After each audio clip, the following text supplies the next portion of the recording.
بسم اللہ الرحمن الرحیم، اللہ کے نام سے جو رحمان اور رحیم ہے۔ یؤتی الحکمت من یشاء ومن یؤت الحکمت فقد اوتی خیرا کثیرا وما یذکر الا اولو الالباب۔ جس کو چاہتا ہے حکمت عطا کرتا ہے، اور جس کو حکمت ملی اسے حقیقت میں بڑی دولت مل گئی۔ ان باتوں سے صرف وہی لوگ سبق لیتے ہیں جو دانش مند ہیں، اور جس کو حکمت ملی اسے حقیقت میں بڑی دولت مل گئی۔ حکمت سے مراد صحیح بصیرت اور صحیح قوت فیصلہ ہے۔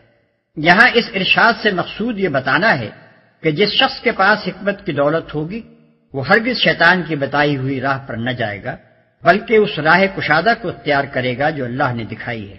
شیطان کے تنگ نظر مریدوں کی نگاہ میں یہ بڑی ہوشیاری اور عقل مندی ہے کہ آدمی اپنی دولت کو سنبھال کر رکھے اور ہر وقت مزید کمائی کی فکر ہی میں لگا رہے، لیکن جن لوگوں نے اللہ سے بصیرت کا نور پایا ہے ان کی نظر میں یہ عین بے وقوفی ہے۔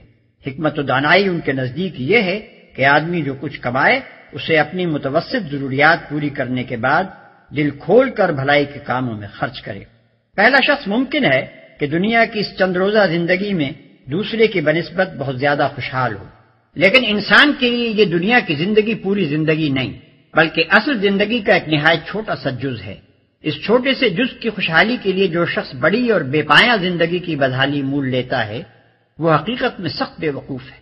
عقل مند دراصل وہی ہے جس نے اس مختصر زندگی کی مہلت سے فائدہ اٹھا کر تھوڑے سرمایے ہی سے اس ہمیشگی کی زندگی میں اپنی خوشحالی کا بندوبست کر لیا۔